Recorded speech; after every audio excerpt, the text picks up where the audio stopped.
મારું નામ ડોક્ટર રત્ના ભોજક છે. હું બાળ નિષ્ણાત અને એચઓડી બાળ વિભાગમાં અત્યારે ઇન્ચાર્જ એચઓડીમાં છું.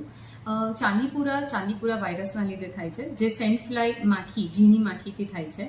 સેન્ટ ફ્લાય માખી તમને જે પોલા ઘર હોય છે, એની જે લીપણવાળા ઘર હોય છે, એની વચ્ચેની જગ્યાઓમાં મળતી હોય છે. અને બાળકોને, જે લોકોએ ફૂલ સ્લીવ્સના કપડાં ન પહેર્યા હોય એવા બાળકોને કરડવાથી થતી હોય છે.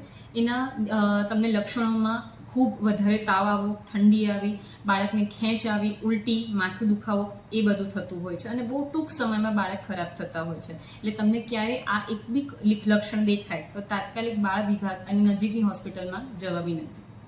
આ માટે બચાવ માટે પહેલા તો શું પગલાં લઈ શકાય? આના માટે તમારા ઘરની આજુબાજુ સાફ સફાઈ રાખવી. અગર તમારી આવી લીપણવાળા ઘર હોય અને વચ્ચે જગ્યાઓ હોય તો એને પુરાવવું જરૂરી છે.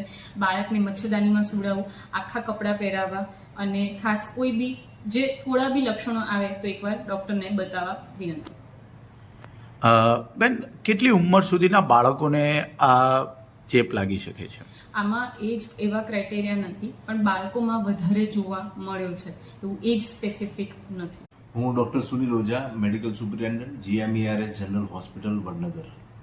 હાલમાં ચાંદીપુરા વાયરસના 3 શંકાસ્પદ કેસીસ અત્યારે અમારી હોસ્પિટલમાં સારવાર હેઠળ છે, જેમાં એક પેશન્ટનો રિપોર્ટ હાલમાં પોઝિટિવ આવેલ છે અને સઘન સારવાર હેઠળ PICUમાં દાખલ છે અને જેનું સ્થિતિ અત્યારે સુધારા ઉપર છે. તેમજ જે 2 બીજા શંકાસ્પદ કેસો છે એમનું આજે સેમ્પલ લેવામાં આવ્યું છે અને JBRC ગાંધીનગર ખાતે એ સેમ્પલ રિપોર્ટ માટે મોકલવામાં આવેલ છે. એટલે એનો રિપોર્ટ આવે ત્યારે એમાં કહી શકાય.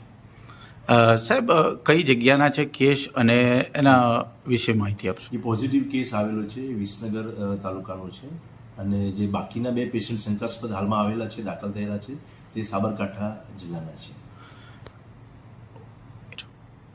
અને એમાં 2 10 વર્ષના બાળકો છે, એક 3 વર્ષની બાળકી છે, એટલે 2 પુરુષ છે અને એક સ્ત્રી છે.